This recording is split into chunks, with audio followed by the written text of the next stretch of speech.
días para todos. Vamos a dar comienzo en esta mañana la reunión, alabando a nuestro Dios como acostumbramos. Número 79 en los cancioneros.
Padre, Señor nuestro que estás en los cielos, cuántas gracias, Señor, te damos nuevamente por darnos un día más de vida, Padre. Gracias porque tú has permitido que cada uno de los hermanos, los presentes aquí, haya podido llegar hoy, Padre. A pesar del clima, Señor, te agradecemos que tú constantemente extiendes tu misericordia para con nosotros, Padre. Te pedimos en esta hora, Señor, y también rogamos por las personas que no han podido venir, Padre, por algún tipo de dificultad, Padre, problemas ánimos, problemas de salud.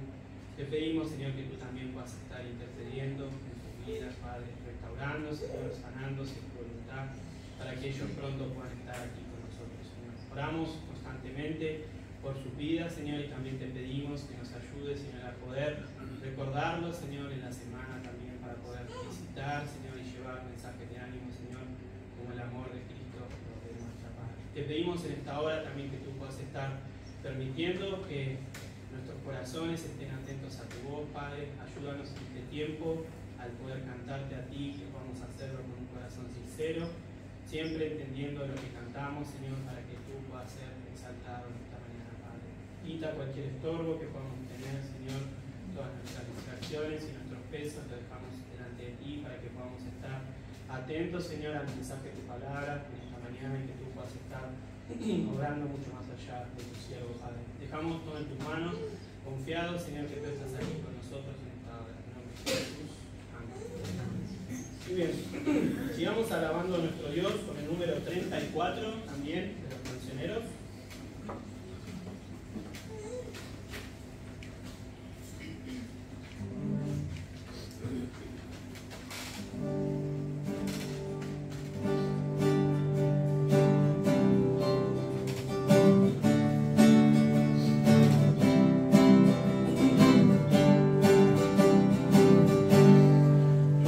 Sentado en tu trono.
certeza de la venida de nuestro Señor. Vamos a recordar los anuncios para esta semana. Recuerden sí, que el día sábado a las 19 horas, como acostumbramos, tenemos la reunión de oración, sí, así que están todos invitados para poder venir. Y el próximo domingo, al igual que hoy, tenemos el culto de oración y predicación de la palabra. Recuerden que el próximo domingo también tenemos Santa Cena, porque es el primer domingo del mes, así que es importante que podamos estar preparados también para poder estar dispuestos a participar de la Cena del Señor. Recuerden también los anuncios para estas últimas actividades del año, la reunión de matrimonios, de damas, y hay una reunión de niños que también puedan estar agendando, revisando sus agendas para que también puedan estar participando de estas actividades si les corresponde. Sigamos alabando a nuestro Dios, número 18 de los Salmos. Ya aprendíamos la sabiduría.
Vamos a leer Segunda de Crónicas, capítulo 2.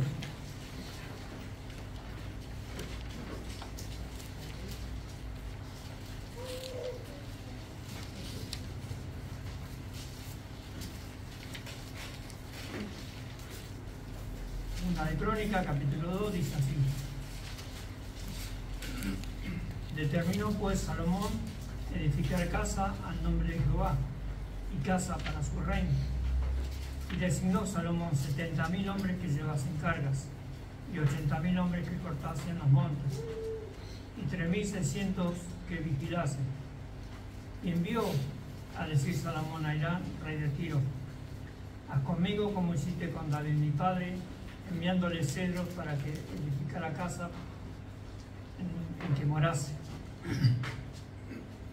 Y aquí yo tengo que edificar casa al nombre de Jehová mi Dios, para consagrársela, para quemar incienso aromático delante de él, y para colocación continua de los panes de la proposición, y para holocausto a mañana y tarde en los días de reposo, nueva luna y festividades de Jehová nuestro Dios, lo cual ha de ser perpetuo en Israel.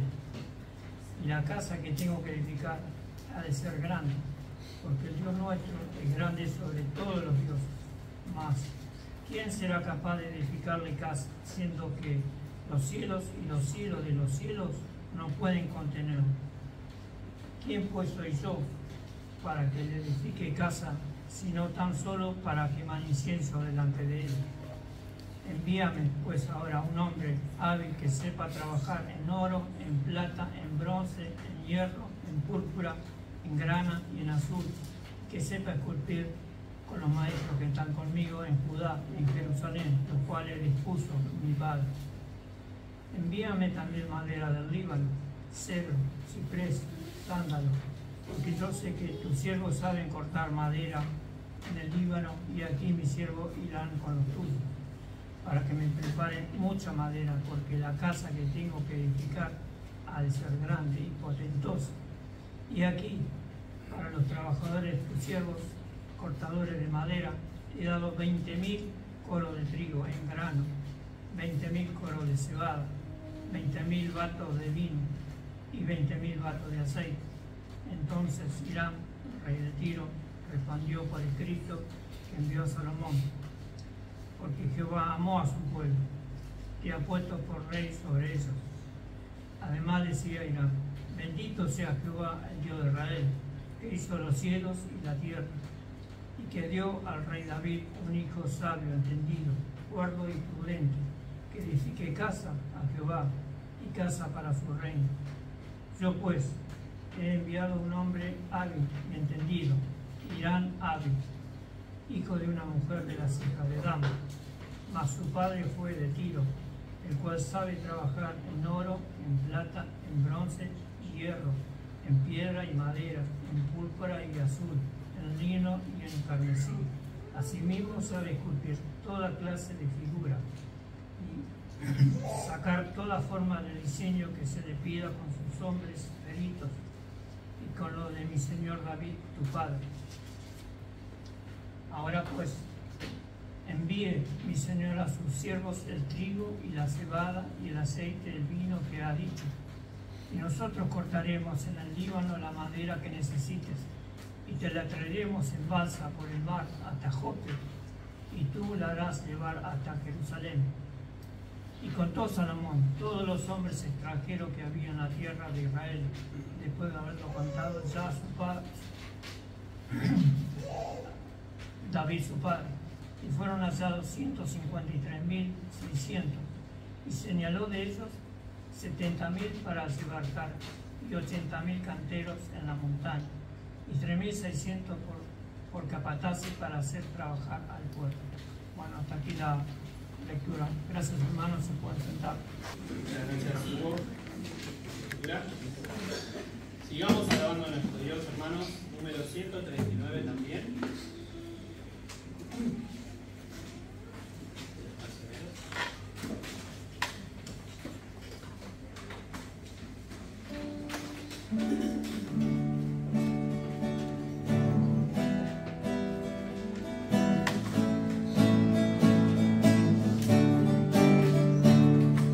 Con mi Dios yo encuentro cada día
dar paso a la lección número 98 de los Salmos.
Es bueno verles a todos ustedes en esta mañana, aquí en la casa del Señor. Ese ruido es ruido de torta frita. No hay un ministerio así en la iglesia todavía. Muy bien, ustedes pueden tener abiertas en sus Biblias, donde leyeron hace un momento, segundo de Crónicas. ¿Sí? Segundo porque es un libro, cuando es una carta es primera, cuando es un libro es segundo, o primero. ¿Sí? Segundo de Crónicas, capítulo 2 de sus Biblias.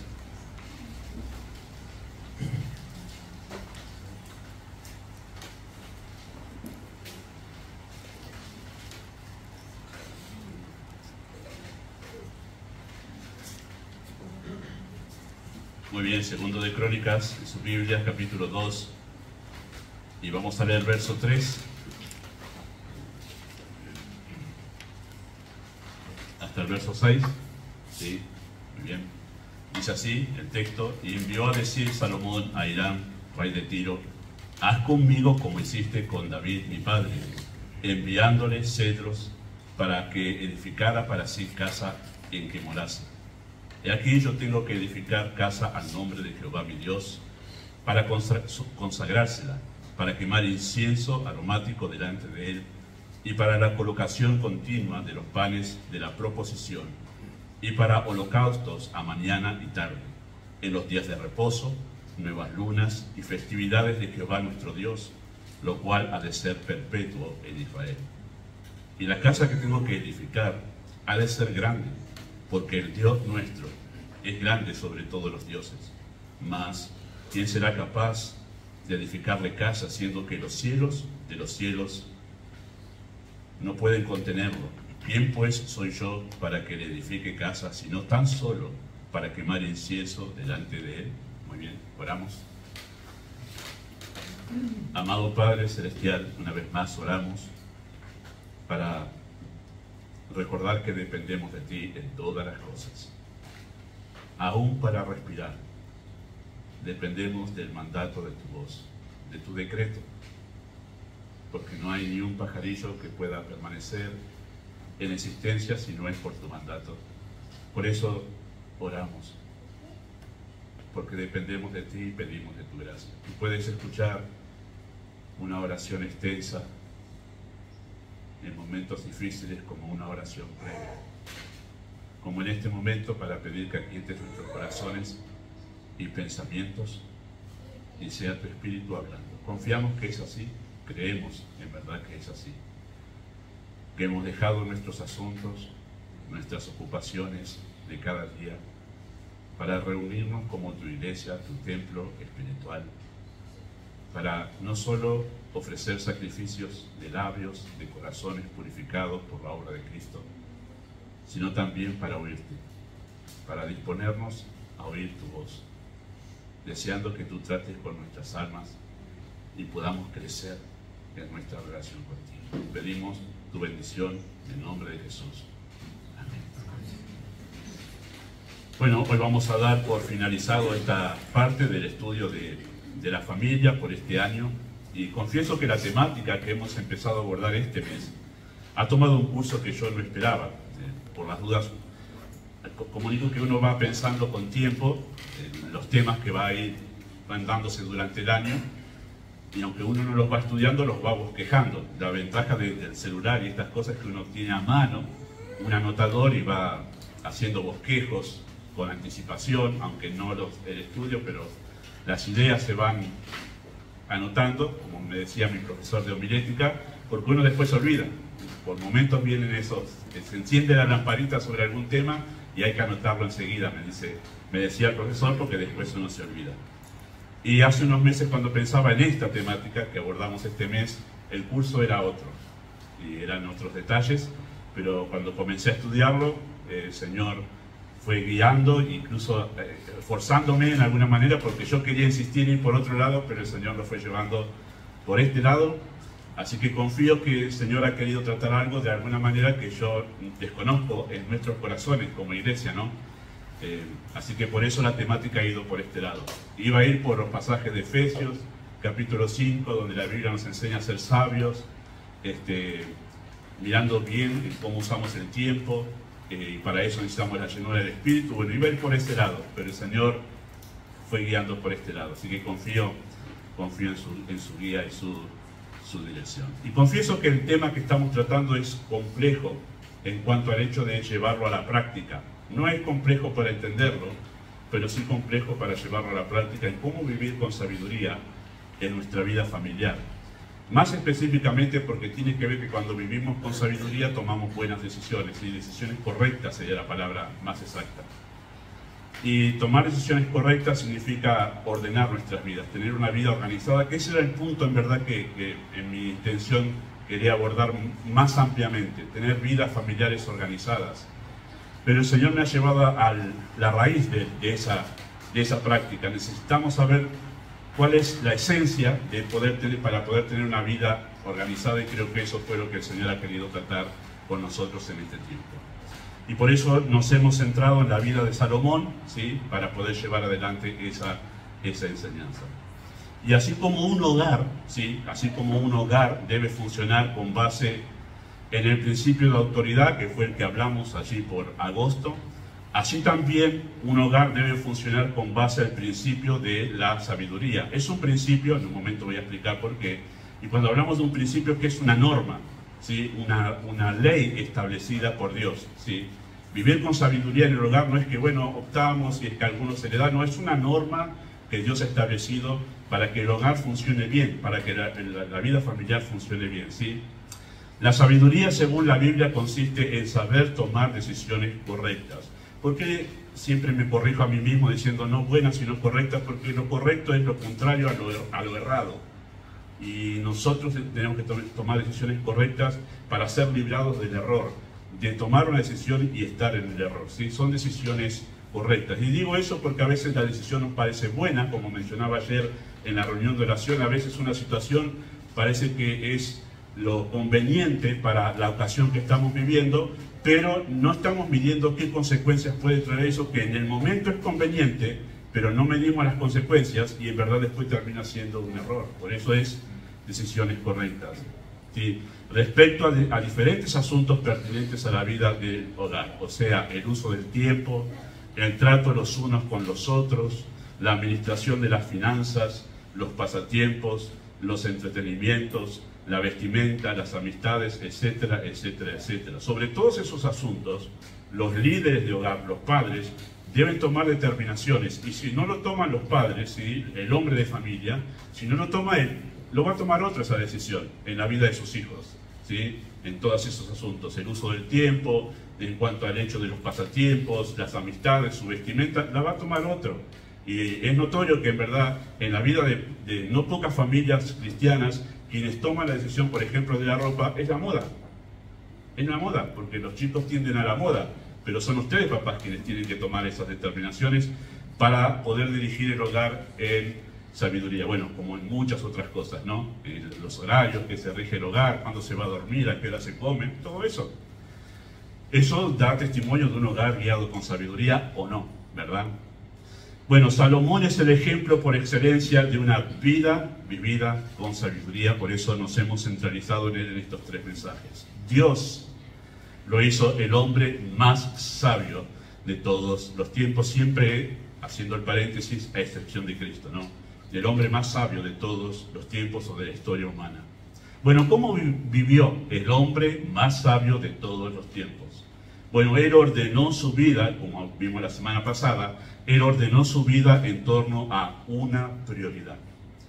Y cuando yo digo una prioridad, los que son, hay varios docentes aquí, ¿sí? Cuando digo una prioridad, el docente inmediatamente que sabe gramática me dice, no, no se dice una prioridad, porque si la prioridad es una sola cosa, ¿sí? Es como una redundancia, ¿sí? Esa expresión, porque solo puede haber una sola cosa que puede ocupar el lugar de mayor importancia en la vida de una persona. Pero lo acentúo porque en realidad nosotros pensamos que puede haber más cosas que ocupan ese lugar de ser lo más importante. Y cuando hay más de una cosa que ocupa, o intentamos que ocupe ese lugar de más importancia en la vida, terminamos no teniendo prioridad, porque dejó de ser prioridad. Cada una de esas cosas terminó por no ser la prioridad. Bueno, una cuestión filosófica, que no hace falta detallar en eso. Pero eso de vivir conforme a una prioridad, o que en base a una prioridad debe guiarse la vida, es lo que Cristo dijo en Mateo, capítulo 6, verso 24, y que es importante que haya una sola cosa, en verdad, que sea lo más importante en la vida, porque en Mateo 6, 24 Cristo dijo, ninguno puede servir a 2 señores, porque o aborrecerá al uno y amará al otro, o estimará al uno y menospreciará al otro. Y es el dilema de todo creyente que realmente está con ese problema de no poner a Dios como la prioridad de su vida, que después tiene luchas entre repartirse entre 2 cosas, ¿sí? Repartirse entre Dios, tratar de repartirse entre Dios y otra cosa. Siempre una de las 2 cosas va a salir perdiendo. Generalmente sale perdiendo Dios cuando entramos en ese dilema. Cuando no lo tenemos y estamos bien con una convicción de decir, no, es Dios y listo, lo demás es todo secundario. Y cuando entramos en el dilema, siempre el que pierde es Dios, ¿sí? Pero tiene que ser una sola cosa. Una sola cosa puede ser la prioridad en la vida, ¿sí? La prioridad es un principio, ¿sí? La prioridad es un principio universal, y nosotros podemos dar un argumento para afirmar esa declaración que es un principio universal. ¿Qué quiere decir un principio universal? Que esta norma no es para ciertas ocasiones, o que esto no es útil para ciertos momentos. Esto es así para la vida, y esto rige el universo, ¿sí? Vamos a llegar la próxima vez, el sábado que viene, Dios mediante, que veamos Proverbios 8, llegamos justo al punto que Dios hizo el mundo con sabiduría. Al hacerlo con sabiduría, Dios al mundo estableció esa norma, que todo se rige en base a la sabiduría, ¿sí? Y lo podemos ver ese principio en distintos ámbitos, ¿sí? De pequeños universos en la vida social. Y les doy algunos ejemplos para notar que ese principio rige todo. El principio de que tiene que haber una prioridad en distintas esferas de la vida, y tiene que haber una para la vida. Eso lo podemos ver en distintos ámbitos de la vida social. Por ejemplo, una empresa que fabrica autos, o en una empresa que fabrica autos, ¿sí? La prioridad de esa empresa, ¿cuál es? Fabricar autos. Es muy sencilla la pregunta, no había nada escondido. Si uno levanta una empresa para fabricar autos, ¿cuál va a ser la prioridad de toda la actividad de esa empresa? Fabricar autos. Esa es la prioridad, ¿sí? Y todo lo que se hace en esa empresa, ya sea Ford, ya sea Volkswagen o cualquier otra, ¿sí? Todo lo que se hace en esa empresa, o sea, toda la actividad de esa empresa, gira en torno a ¿qué? A la fabricación de autos. Desde que comienza, que abre la fábrica, hasta que cierra en el día, todo está pensado para fabricar autos. Toda la rutina, todo lo que se hace en esa fábrica es para fabricar autos. Y toda la escala de valores con la cual se maneja esa fábrica, cuando digo escala de valores, es ¿qué es importante acá en esta fábrica? Llega el empleado y dice, ¿qué cosas son importantes? Bueno, todo va a girar en torno a la fabricación de los autos. Porque su prioridad es esa, fabricar autos y venderlos. Entonces, cualquier persona que vaya allí y se dedica a cualquier otra cosa, dice, no, para, ¿qué estás haciendo? Vengo a jugar un partido de fútbol. No, acá es la prioridad, fabricar autos, dejar de eso. No tiene ninguna importancia eso acá. En una escuela, por ejemplo, ¿la prioridad cuál es en una escuela? Bueno, la prioridad en una escuela es el tiempo de enseñanza, porque es un lugar educativo, un centro educativo, y todo lo que se hace en una escuela se piensa en torno a esa prioridad, el tiempo de enseñanza. Luego vienen otras cosas, ¿no? En una escuela las excursiones están en segundo plano, el tiempo de recreo por eso es chiquitito, porque no es lo más importante el tiempo de recreo, es simplemente un respiro, ¿sí? Aunque los chicos dicen, ¿qué te gusta de la escuela? El recreo. Pero en realidad uno no va a la escuela para eso, la prioridad es el tiempo de enseñanza y todo está pensado para eso. ¿Sí? Los profesionales que van a enseñar allí, cómo está armado el cronograma de clases, cómo está armado las edades, todo está pensado para poder enseñar. Y esa es la prioridad, la enseñanza, la educación. En un hospital, por ejemplo, la prioridad es la salud de las personas. Cuando uno va a un hospital ya sabe que ahí se ocupan exclusivamente de la salud de las personas. Y todo lo que se hace en un hospital está pensado ¿para qué? Para cuidar la salud de las personas. Todo lo que se hace en un hospital gira en torno a esa prioridad, el cuidado de la salud de las personas. Ahora, en cualquiera de estos casos, y podríamos mencionar muchos más, ¿verdad? En cualquiera de estos casos, las cosas se comienzan a funcionar mal si además, por ejemplo, la fábrica Ford, además de fabricar autos, quiere decir, alguien tiene una chispa de idea y dice, che, si empezamos a fabricar pelotas de fútbol, y entonces, bueno, dale, empecemos.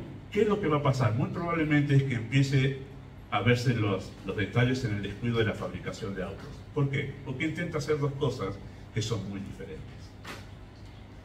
Lo mismo en la escuela. Cuando uno intenta ir a la escuela, el programa de educación, no, pero acá vamos a cambiar, vamos a hacer algo diferente, que haya más tiempo de juego, de esparcimiento, de salida, y se descuida el tiempo, muy probablemente que esa escuela termine por perder el foco de lo que es la educación y se vean las consecuencias en la educación de los chicos, ¿sí? Que no aprenden. Bueno, así en cualquiera de estos ámbitos, ¿sí? Cuando las cosas comienzan a funcionar bien, cuando además de querer ocuparse en la prioridad, intentan ocuparse en otras cosas. Por eso es que tener una prioridad, queridos hermanos, es necesario porque ayuda, teniendo una prioridad, ayuda a tener una escala de valores ordenadas. Sabemos qué cosas son importantes y no. Si tenemos una prioridad, sabemos qué cosas son importantes o no. En una escuela, que venga un payaso a tener su hora, ¿sabemos que es importante? No. Porque en una escuela es educación. En un hospital es importante aprender tejido y bordado. Dice, hace falta en este hospital tejido. No importa eso. Porque acá la salud, eso no tiene nada que ver con la salud. Establecemos escala de valores en base a la prioridad y sabemos qué es importante acá, dependiendo de qué es la prioridad. Si además, teniendo una prioridad es importante porque eso nos ayuda a nosotros, o es necesario, porque eso nos ayuda a tener una rutina organizada de actividades, ¿sí? Una rutina organizada de actividades. El conocido Henry Ford, que fue el fundador de la empresa Ford, lo que él trajo como novedad en una fábrica fue el sistema de producción en línea. Fue ahí cuando dijo, se les dio el tipo, bueno, están 20 tipos acá ocupados en en poner la puerta. Dicen, no, esto es pérdida de tiempo. Acá va a haber 2 que se ocupan de la puerta, más allá hay 2 que se ocupan de las ruedas, más allá, y de esa manera agilizó la producción, ¿sí? Se organizó y puso a la gente toda en una línea, ¿sí? Donde iba corriendo todo el coche que se iba armando y cada uno iba haciendo una parte. Organizó todo para que al final, y sí vendió un montón de los, no me acuerdo qué era, por qué, pero nos ayuda a organizar las actividades que hacemos. Tener una prioridad es saber que organizamos todo el tiempo que tenemos para eso. Interesante. Y además tener una prioridad es necesario porque eso nos ayuda a una prudente administración de la economía. Toda la economía que tenemos va a estar organizada pensando en esa prioridad. En eso, en invertir en eso. Si es un hospital, quien dirige el hospital, la economía que le llega, el dinero que administra va a estar enfocado en ver cómo mejora cada uno de los aspectos del hospital, la maquinaria, mejores profesionales y todo lo demás. No es que va a agarrar la economía y decir, bueno, vamos a invertir esto en una canchita de fútbol. No, no necesitamos eso para el hospital.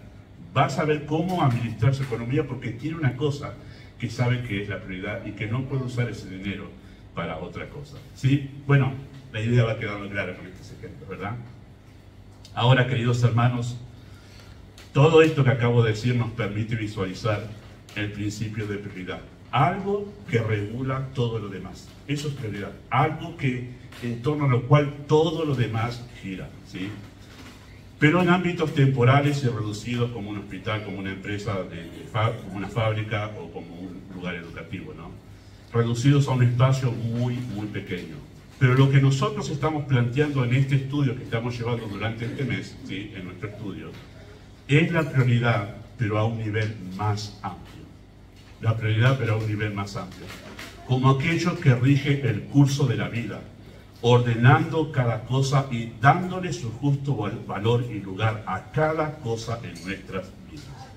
Y esta es la manera, en verdad, de tener una vida con sentido y organizada. Si nosotros sabemos cuál es la verdadera prioridad de la vida, nuestra vida se va a organizar en torno a esa prioridad.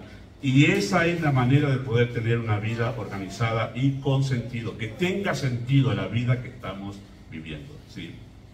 Ahora vamos a hacer una debida aclaración por las dudas que surjan la objeción antes de poder continuar con la idea que queremos plantear en esta mañana. Vamos a hacer la debida aclaración. Cuando vamos al trabajo, todos aquí tenemos un trabajo, los adultos, ¿verdad?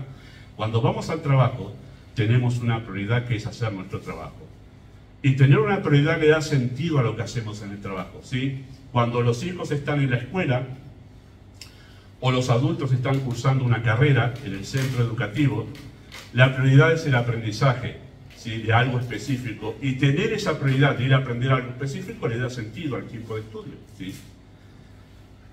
Pero no puedo hacer, y ahí viene la aclaración, no puedo hacer del trabajo o del estudio ni tampoco de las relaciones interpersonales la meta suprema de la vida. ¿Por qué no puedo hacer del trabajo la meta suprema de mi vida? ¿Por qué no puedo hacer de mis amistades o de mi familia la meta suprema de la vida?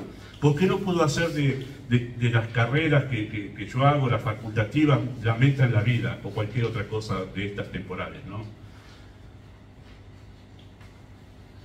Porque ninguna de esas cosas, queridos hermanos, ni el trabajo ni los estudios, pueden llenar nuestra vida en plenitud. Por eso es que ninguna de esas cosas puede ser nuestra meta suprema en la vida. Porque ni el trabajo me puede llenar como persona, ni los estudios me pueden llenar en plenitud como persona. Por eso es que son prioridades momentáneas, temporales y reducidas a un espacio nomás. Pero en lo que comprende toda nuestra vida, ninguna de esas cosas puede ocupar ese lugar de ser lo más importante en nuestras vidas. Aunque esto es lo que se ve en todo ser humano sin Dios. Intenta hacer de todas esas cosas la meta suprema de sus vidas. Esa es la lucha continua de todo ser humano. Buscar en las carreras, buscar en su profesión, buscar en su trabajo, lo que solamente se puede encontrar en Dios. Y por eso es que van de trabajo en trabajo, por eso es que intentan forzar eso de tal manera para que llene todas sus expectativas. Exigen de esas cosas algo que esas cosas no pueden dar. No pueden dar. Y por eso es que es el intento de buscar en eso. Es el conflicto cuando las personas tienen la familia como lo supremo en la vida. Intentan buscar en esas relaciones familiares y exigen de esas relaciones familiares lo que solamente se puede encontrar en Dios. Por eso hay madres idolatrando a los hijos, por eso hay esposas idolatrando a sus esposos y exigiéndoles a ellos o esperando de ellos algo que no les pueden dar, ¿sí? Que no se puede encontrar en ellos, ¿sí? Y eso es un gran problema, un serio problema. Y los casos, no es el tema en esta mañana, pero los casos que hemos visto, nos ha tocado ver con mi esposa, de especialmente madres idolatrando a los hijos, son terroríficos, porque han arruinado la vida de los hijos en un punto extremo, ¿sí? Los han limitado de la manera, vamos a hablar de eso el año que viene, Dios mediante. Pero quiero hacer notar que ninguna cosa de esas puede ocupar el lugar de prioridad en la vida. Salomón, el hombre más sabio de todos los tiempos, entendió que solo una cosa puede ocupar el lugar de suprema importancia en la vida de una persona, y por eso escogió darle ese lugar a Dios, que fue lo que nosotros hablamos hace 2 domingos atrás, ¿sí? Demostró que Dios era su prioridad. Salomón demostró que Dios era su prioridad, dándole prioridad a las cosas de Dios, a las cosas de Dios. Con una especial atención, ¿sí? En el templo, lo examinamos nosotros, ¿sí? ¿Por qué este pastor y todo pastor que enseña sana doctrina, y especialmente en estos tiempos está volviendo a surgir esta verdad, por qué insistimos tanto en la importancia de los creyentes con una vida comprometida con la iglesia? Porque nosotros no vemos a Dios personalmente. Cristo no está acá de cuerpo presente. Es más, Cristo no mora Él directamente dentro de nosotros. Nosotros solemos decir, recibiste a Cristo como Salvador, está en tu corazón. La verdad es que no está directamente Él en nosotros. ¿Qué dice la Escritura? Él mora en nosotros por medio de su Espíritu. Su Espíritu. El Señor está sentado a la diestra de la majestad de las alturas, pero es por medio de su Espíritu que Él mora dentro de nosotros. Y como Él no está en el cuerpo presente, ¿cómo demostramos nuestro amor a Él? Amando su cuerpo. ¿Y cuál es su cuerpo? La iglesia. Y haciendo el paralelo con Salomón, Salomón demostró su amor a Dios, su pasión por Dios, su centralidad en Dios, que era la prioridad, dándole prioridad, ¿qué cosa dijimos nosotros? Al templo. Hoy no hay un templo. Este no es el templo donde mora Dios, o donde Dios es adorado como en el Antiguo Testamento. Hoy el templo es la iglesia. Es el templo espiritual, la iglesia. Y por eso insistimos tanto en el tema de la importancia del creyente en su compromiso con la iglesia. Porque hoy no es el templo material como en el tiempo de Salomón. Hoy es la iglesia. Y todo lo que Dios ha preparado para la vida cristiana lo ha provisto por medio de la iglesia, por medio de los dones y el compromiso y el servicio de la iglesia y la administración de los servicios en la iglesia. El problema es que todo lo que vino del siglo pasado ha influenciado tanto en el cristianismo, que el cristianismo de hoy no le da importancia a la iglesia, es una cosa más entre todas las demás cosas, y no debería ser así. Debería ser aquello que en verdad ocupa el primer lugar en su agenda, pero no es así. ¿Por qué? Vamos a explicarlo en esta mañana por qué es así. Porque tiene que ver con nuestra idea de Dios, y eso vamos a ver en un momento. Por eso es que Salomón demostró que Dios era su prioridad, dando prioridad a las cosas de Dios con especial atención en el templo. Salomón entendió algo que incluso los creyentes no llegan a entender. Entendió la necesidad de colocar a Dios como la prioridad de la vida, y que alguien ha expresado mediante esta reflexión, ¿sí? Este es un acento sobre algo que ya hemos mencionado, pero yo insisto en esto.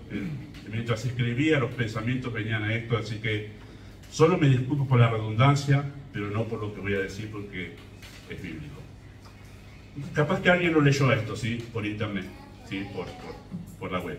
No sé de quién es, pero es sumamente bíblico, ¿sí? Y dice así eso que está dando vueltas por varios posteros. Cuando Dios creó las plantas, y esto está en Génesis 1, Dios le habló a la tierra. ¿Se acuerdan ese relato de Génesis? Y Dios le dijo a la tierra que nazcan, y habló a la tierra. Cuando Dios creó los peces, ¿a qué le habló? Le habló al mar. ¿Se acuerdan eso? Le dijo al mar, pero que se creen los peces y animales marinos y todas las plantas marinas, ¿sí? Pero cuando Dios creó al ser humano, ¿a quién le habló? Dios habló consigo mismo cuando creó al ser humano, ¿sí? Le dijo, hagamos al hombre a nuestra imagen y semejanza. Dios habló consigo mismo, la Trinidad haciendo el decreto eterno de la creación del ser humano, ¿sí? Si sacamos una planta de la tierra, ¿qué pasa con la planta? Se muere. Pero la tierra sigue siendo tierra. Si sacamos un pez del mar, ¿qué pasa? Se muere. Pero el mar sigue siendo mar. Si sacamos al ser humano de su relación con Dios, como viene de Dios y ha sido creado de la hechura de Dios, se muere. Y eso fue lo que pasó en Génesis capítulo 3. Pero Dios sigue siendo Dios. Así como la planta fue hecha para depender de la tierra y un pez fue hecho para depender del mar, así el ser humano fue hecho para depender de Dios. Por eso que Dios sea la prioridad, lo más importante en la vida, no es fanatismo, hermanos. Ay, no hay que ser tan fanático, no hay que ir todos los domingos a la iglesia, no hay que ir a todas las reuniones, no hay que comprometerse. Eso es fanatismo. No, queridos hermanos, esto no es fanatismo. Esto es devoción justificada. Esto es una devoción justificada porque necesitamos de Dios, porque venimos de Él, porque es un asunto vital. Así como sacamos en verdad el pez del agua y se muere, sacamos la planta de la tierra y se muere, así cuando nosotros nos desligamos de Dios, nuestra alma comienza a desfallecer. No es fanatismo, es un asunto vital. Venimos de Dios y necesitamos de Él. Y por eso es que necesitamos que Él sea. No es una cuestión religiosa, es una cuestión vital, que de eso depende nuestra existencia. Necesitamos de Él. Fue el apóstol Pablo que le dijo esto a los atenienses, allí en Hechos capítulo 17, y él le dijo, en Él vivimos, nos movemos y somos. Eso fue lo que le dijo Pablo. Y uno dice, wow, Pablo, ¿cómo le decís eso a incrédulo? No, le dijo, necesitamos de Dios, ustedes necesitan conocer al Dios verdadero, porque en Él vivimos, nos movemos y somos. Fuera de Él nuestra existencia no existe. Wow, qué redundancia, ¿no? No existimos fuera de Él.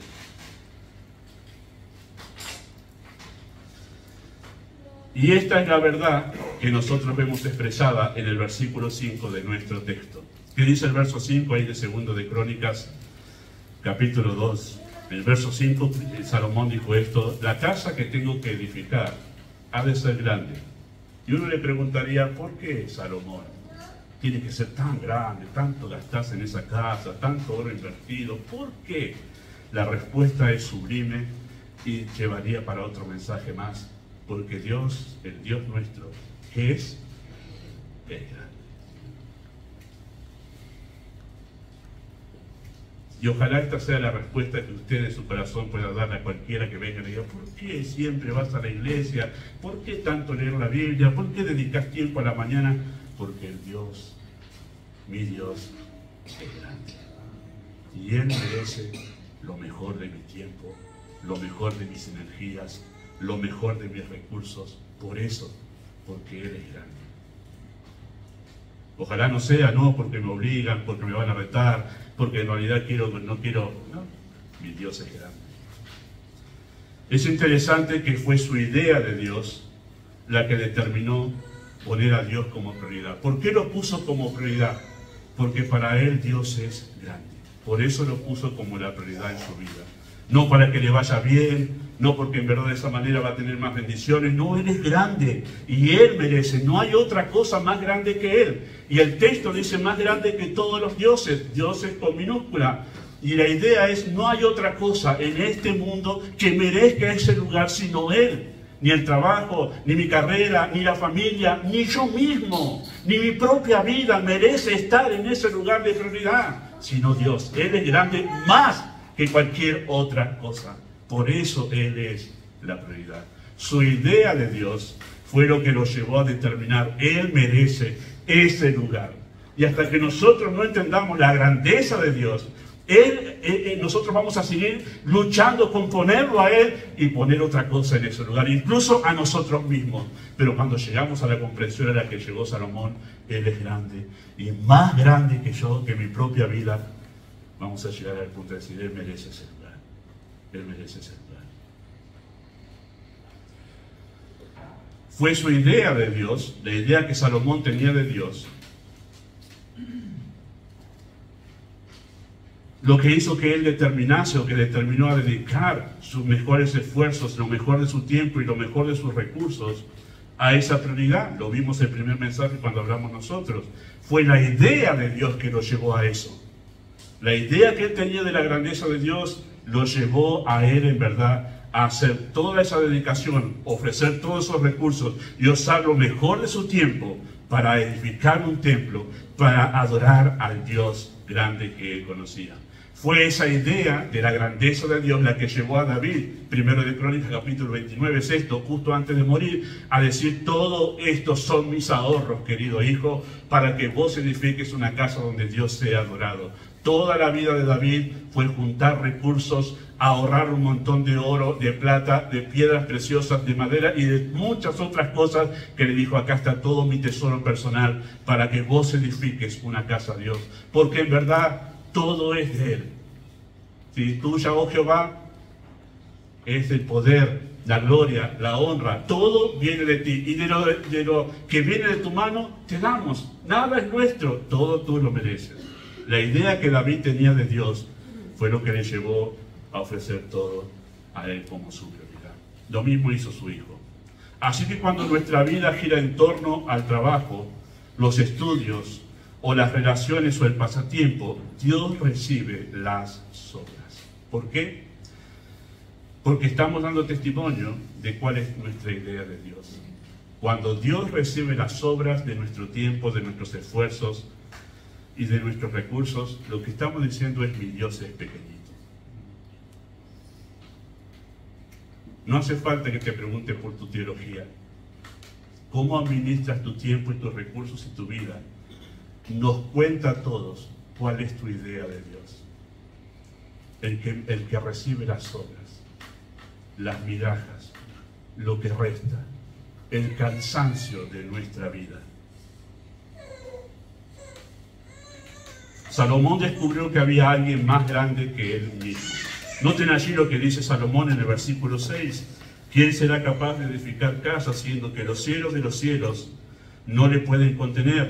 ¿Quién pues soy yo para que le edifique casa, sino tan solo para quemar incienso delante de él? ¿Quién soy yo? Él descubrió que incluso había alguien más grande que él mismo. Recuerdo cuando estuvimos en un campamento estudiando la vida de José, y que Dios llevó a José a través de un montón de aflicciones hasta el punto que él descubrió que había algo más grande que sus propios planes. Él tenía toda una vida pensada desde su juventud, seguramente tenía sus propios sueños, en verdad tenía sus propios proyectos, pero Dios quebrantó cada uno de esos proyectos y planes hasta hacerle entender a José que había algo mucho más grande que él mismo. Y es el plan redentor. Cuando él llega al final de su vida, José, él dice: en verdad, yo no me quejo de la vida que he llevado, porque en verdad Dios tenía pensado otra cosa, que iba más lejos que mi propio bienestar, y es salvar vida a mucho pueblo. Había un plan que me excede a mí y que estaba relacionado con la gloria de Dios. Salomón descubrió que había alguien más grande que él mismo. ¿Cuán grande es Dios? ¿Cuán grande es Dios que Él merece ese lugar de ser la prioridad de nuestras vidas? Bueno, ¿cuán grande es Dios? El mejor de los esfuerzos humanos. Esto es simplemente una forma humana de poder expresar la grandeza de Dios. El mejor de los esfuerzos humanos no llega a ser suficiente para honrar semejante grandeza. Porque el verso 6 dice: ¿quién será capaz de edificarle casa, siendo que los cielos y los cielos de los cielos no lo pueden contener? Interesante eso, porque ni siquiera el universo llega a expresar la grandeza de Dios en su plenitud. Salomón dice: los cielos de los cielos, el universo en su forma infinita no puede expresar lo que Dios es. Eso es lo que significa esa expresión: no le pueden contener, no pueden contener, no pueden expresar en toda su plenitud lo que significa la grandeza de Dios. Y si los cielos de los cielos no pueden expresar esa grandeza, cuánto menos esta casa, que es portentosa, puede expresar esa grandeza. Tremendo. Cuán grande es Dios. El mejor de los esfuerzos humanos no llega a ser suficiente para honrar semejante grandeza. Así que si usted se siente tentado como los apóstoles a decir: oh Señor, nosotros lo hemos dejado todo, dejamos nuestra familia, dejamos todo. No tenían idea esos discípulos lo que significaba, en verdad, lo que merecía la grandeza de Dios.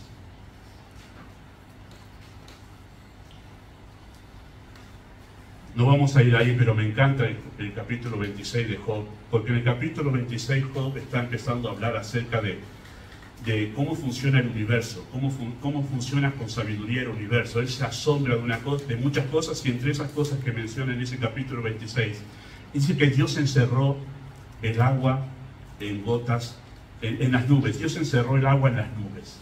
Y me quedé pensando en esa expresión de Job allí cuando habla acerca de las maravillas de cómo Dios hace funcionar el mundo. Y pude encontrar en forma vívida cómo explicar eso, porque cuando estuvimos ahí en Salta, en Jujuy, subimos a los 4.100 y pico de metros con el vehículo, y llegó un momento que estábamos arriba de las nubes. Digo, maravilloso, estamos arriba de las nubes. Las pasamos por el costado, y cuando volvimos, que bajábamos, las nubes ya estaban en la ruta. Así que estuvimos atravesando las nubes con el vehículo. Mi esposa tocó el vidrio, estaba frío, congelado los vidrios. Pero ¿sabe qué pasó? El coche no se mojó. Atravesamos las nubes y el coche no se mojó. ¿Por qué? Porque Él encerró el agua en las nubes. Y cuando Él da la orden, las nubes sueltan el agua. Alguien ha hecho la cuenta de cuántos kilos y kilos y kilos y kilos y kilos de agua hay en las nubes contenidas y no se caen. ¿Cuán grande es nuestro Dios?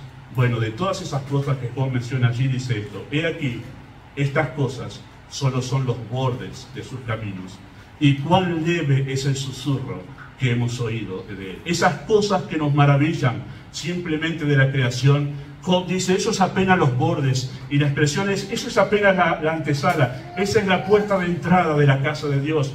Es mucho más grande que todo eso que vemos en el universo. ¿Cuán grande es Dios? La idea que Salomón tenía de Dios es que era tan grande que incluso el servicio más pequeño necesitaba el mayor de los esfuerzos humanos, porque en versículo 6 dice, ¿quién soy yo para que le edifique casa, sino tan solo para quemar incienso delante de Él? ¿Entiende la expresión, verdad? Lo que está diciendo Salomón es, todo esto portentoso es para una sola cosa: ofrecer incienso delante de Él. Esto no es para que habite Dios, porque Él no habita en casas hechas por manos humanas, ya que los cielos no lo pueden contener. ¿Y para qué es toda esta casa, Salomón? Para ofrecer incienso. Aún el servicio más, a ojos humanos insignificante, ¿sí?, necesita toda esta gloria y esta majestad. Así de grande es nuestro Dios, dice Salomón, que aún el servicio más pequeño requiere lo mejor de nosotros. Así de grande es nuestro Dios. Bueno, vamos a hacer un paralelo nomás para entender esta idea. Llega el Mundial y siempre hay de estos, siempre hay de estas personas, ¿verdad?, que salen por el noticiero, no, dejé mi trabajo, renuncié para ir al Mundial. Tremendo, ¿no? Eso da testimonio de lo que significa el fútbol para esa persona. Está dispuesto a renunciar a todo, dejar todo un mes a su familia y todo lo demás. Bueno, esa es la idea de cuando consideramos algo muy grande para nosotros importante. Aún lo más pequeño merece todo nuestro esfuerzo. Por esto, queridos hermanos, por esta idea que tenía Salomón de Dios, nunca será sabio colocar otra cosa o persona. Por esto, por la grandeza de Dios, incluso nunca será sabio colocarnos a nosotros mismos en el lugar de prioridad, sino solo a Dios. Cuando descubramos la grandeza de Dios, diríamos como Salomón, ¿quién soy yo para servir a este Dios majestuoso?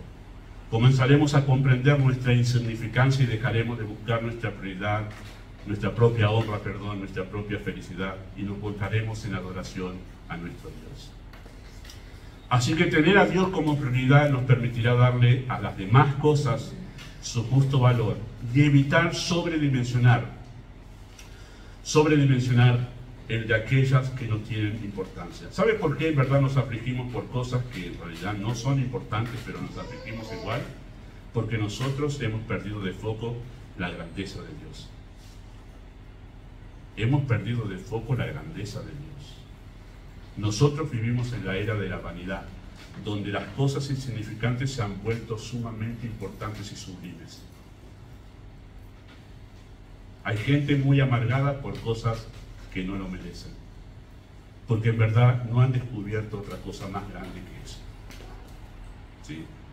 Una de las tantas cosas que los padres tendrán como responsabilidad de enseñarle a sus hijos, que vendrán fracasos en la vida. Vendrán fracasos, no todo va a ser victoria. Y no van a lograr todo lo que quieren en la vida. Eso deben tenerlo en claro. No lo engañe a su hijo con eso. No va a lograr todo en la vida. Es más, no todos le van a decir que son la persona más maravillosa del mundo. Y está bueno que los preparen para eso, porque se va a encontrar en el trabajo, en la escuela, con un montón de gente que los van a menospreciar. Y tiene que preparar para eso. El mundo es así, querido hijo. Y prepararles que hay algo mucho más importante que un perrito, que un examen, que una ropa. Hay cosas más importantes, y es Dios. Y es Dios. Hoy hay una idolatría por los perros, queridos hermanos. Esto es la realidad, es así. Hay una idolatría por los animales. Hay un canal que estoy siguiendo, en verdad, de unos cuidadores de perros en Ecuador, y que ellos están demostrando, viendo los problemas que tienen los perros por mala educación en el hogar, por tratarlos como hijos y por hacerlos dormir en la cama. No tengo idea si que alguien hace dormir al perro en la cama, no me digan, por favor. Pero hago este comentario porque se ha engrandecido a los perros al nivel tal que son más importantes que los humanos. Y está bien tener mascotas, ¿eh? Yo tendría una, si podríamos soslayar algunos problemas, pero no es que odio los perros. Pero el perro es perro. Este cuidador de mascotas decía, el perro es perro y tiene una utilidad. Antes tenía la utilidad de cuidar el campo, en su tiempo tenía la utilidad de cuidar la casa, ladrar y hacer un equipo con el dueño para ver salir quién está. Tiene una utilidad. Hoy los perros se han vuelto la felicidad de muchas personas. ¿Por qué? Porque no tienen idea de que hay algo mucho más grande, que es Dios. Y si se pierde, uno se apena, pero no hace un drama de eso, un drama nacional de eso. Tener a Dios como prioridad nos va a dar a nosotros y nos va a ayudar a darle el justo valor a cada cosa y evitar sobredimensionar aquellas que no tienen importancia. E incluso nos permitirá ocuparnos con excelencia de aquellas cosas que realmente son importantes, pero sin que lleguen a volverse un Dios, controlando nuestro tiempo, consumiendo nuestras energías y dominando nuestras emociones.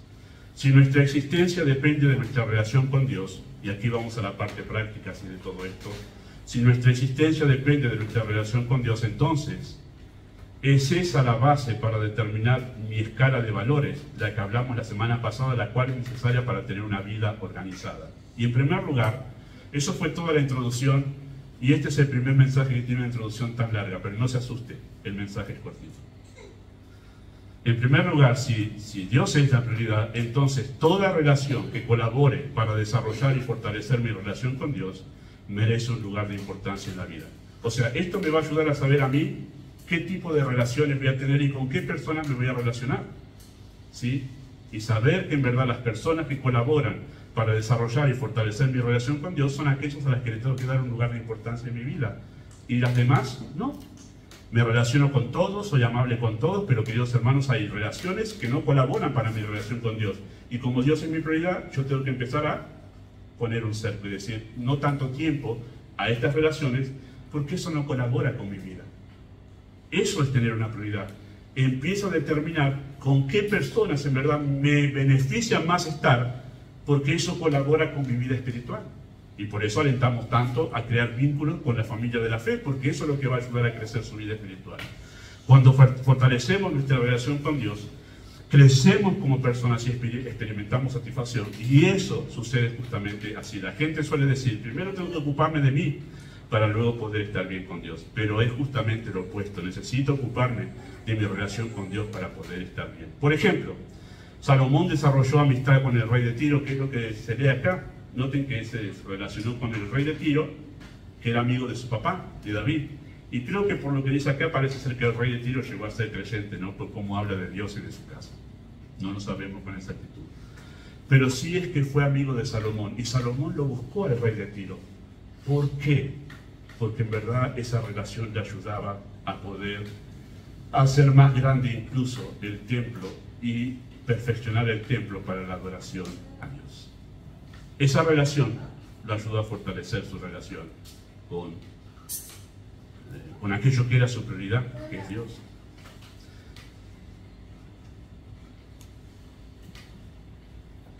Elegir relaciones con personas a quienes les importa muy poco la adoración a Dios fue la causa del deterioro espiritual de Salomón. Y eso lo vimos en capítulo 11 de Primero de Reyes, la semana pasada. Eso me ayuda a saber qué hacer con las amistades en el mundo. Bueno, determine esto, ¿cuál es su prioridad? Porque a veces en realidad las amistades las elegimos porque nosotros somos la prioridad de nuestra vida. Ellos me hacen sentir bien a mí, ellos me hacen sentirse querido a mí, y ahí me doy cuenta que en realidad no es Dios, sino soy yo la prioridad.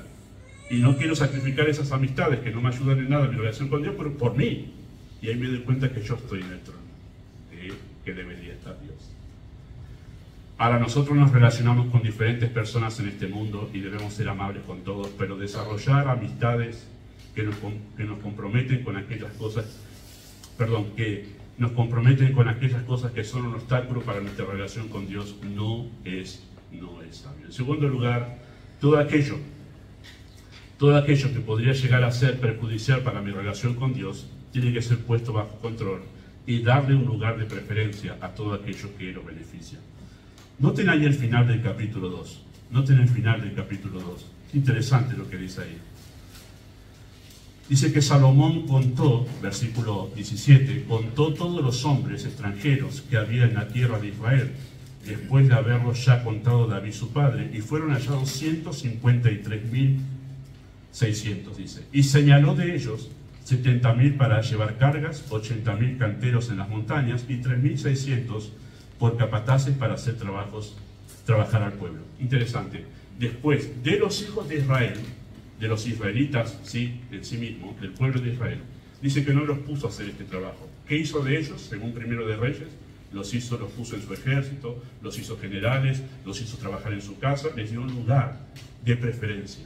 Pero a los que eran extranjeros, que habían quedado de esos pueblos, que Israel tenía que haber exterminado y no los exterminaron, ¿qué hizo Salomón? Los hizo trabajar. Y uno mirando de afuera, con la idea que hay hoy en día socialista y todo esto, ¡uy, qué hombre malvado! ¿Qué es este? Los puso allí. Pero ¿saben qué?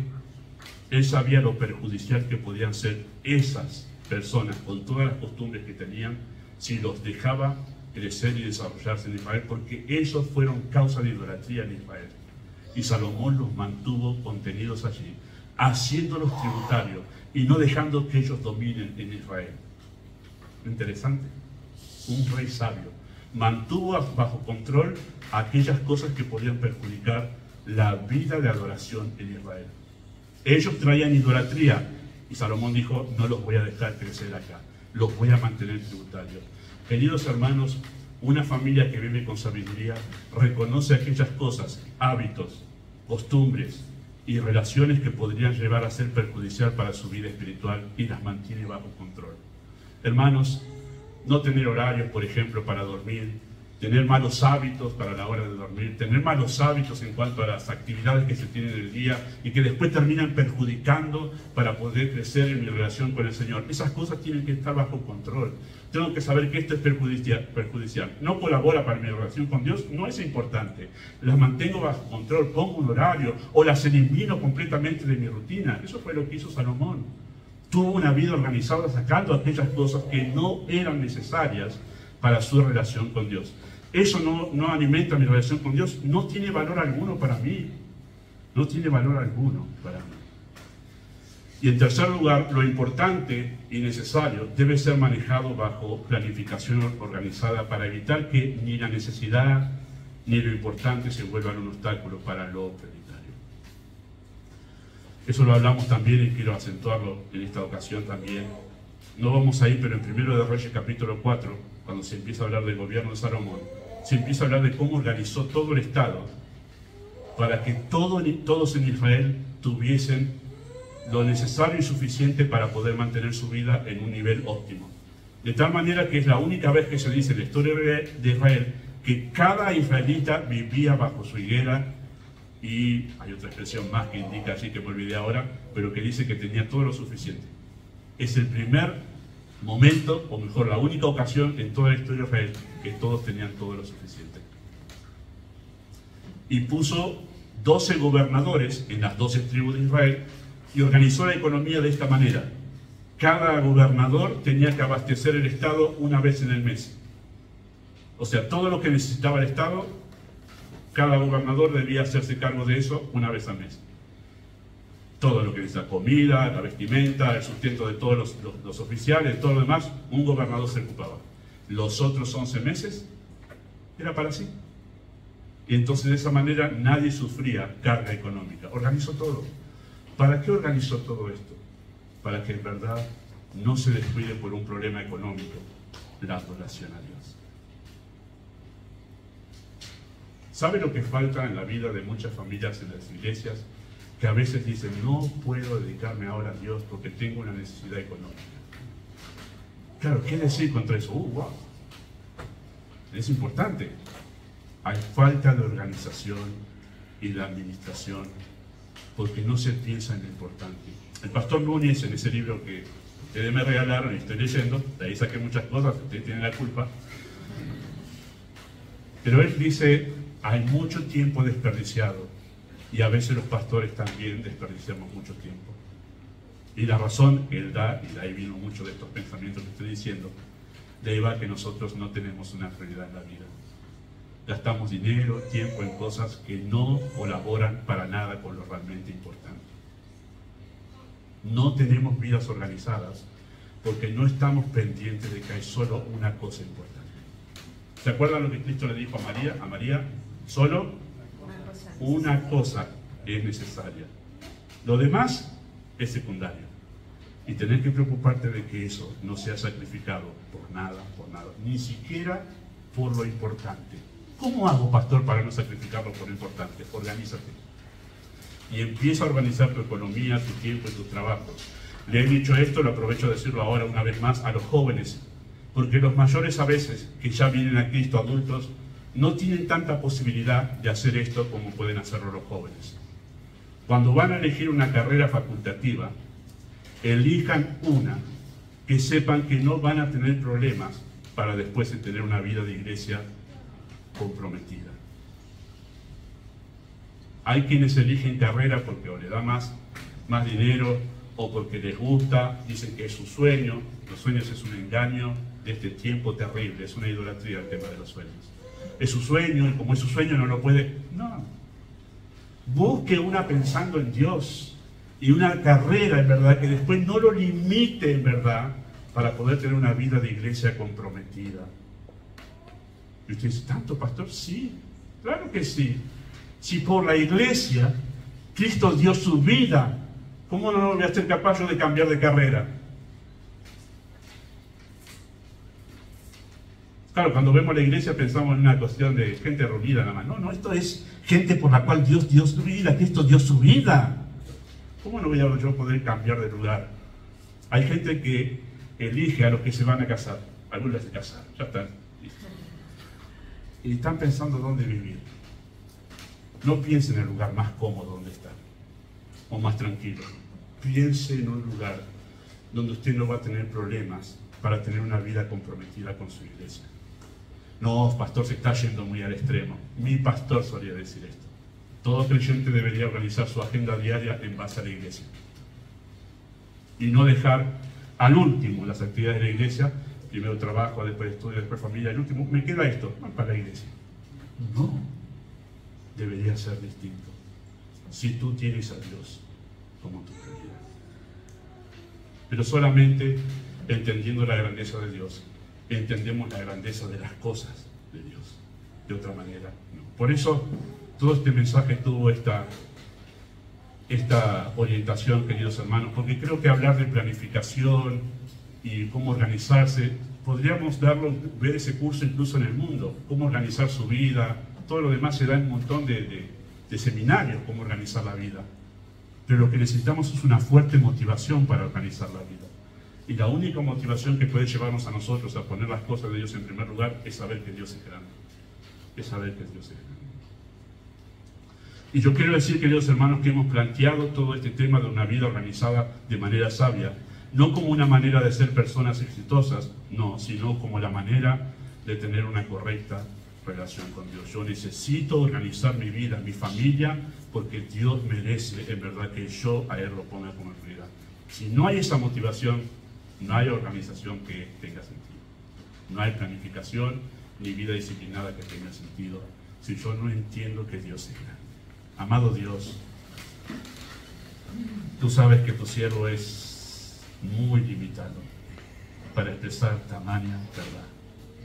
Pero es tu Espíritu, Señor, es el que hace entender, el que abre los ojos a los ciegos, el que hace comprender las verdades del Altísimo. Es tu Espíritu el que puede hablar al corazón, ir más allá de los oídos naturales, e incluso es tu Espíritu el que puede hacer relacionar una verdad con otra, hablando con otros textos, trayendo otros pensamientos, de tal manera que nuestras vidas puedan ser rendidas a ti. Tiene que venir el momento, Padre, lo sabemos, en que tú seas lo más importante en la iglesia. Tiene que venir el momento y sabemos que será así. Así que deseamos que esto sea un ladrillo más en toda esta obra que tú estás haciendo para hacer volver el corazón de los tuyos a ti. Pedimos tu bendición en nombre de Jesús. Amén. Solamente una cosa más, perdón, solamente una cosa más. Y no quiero dejarlo pasar porque ya después la semana que viene es otro mensaje con la mesa. Hermanos, no es un problema de tiempo, es un problema de prioridades. No soy juez, soy comunicador de lo que Dios me dice. Así que yo les animo a no acercarse a mí, sí para preguntar, comentar y todo lo demás, pero no hace falta que usted se acerque a mí a tratar de justificar si usted no tiene una vida ordenada con Dios. Porque yo no soy su juez, no soy juez de nadie, pero sí usted trate las cosas con el Señor. Pero el tiempo, hermanos, de no tengo tiempo a partir de hoy, no tiene fundamento. No tiene fundamento, no tengo tiempo. Lo que no tengo es una vida organizada, porque no tengo una prioridad, la cual es. Muy bien. Gracias, Gustavo. Gracias al Señor una vez más por su palabra, para que pueda obrar realmente en la vida de cada uno de nosotros. Vamos a finalizar la reunión el día de hoy cantando el himno número 290.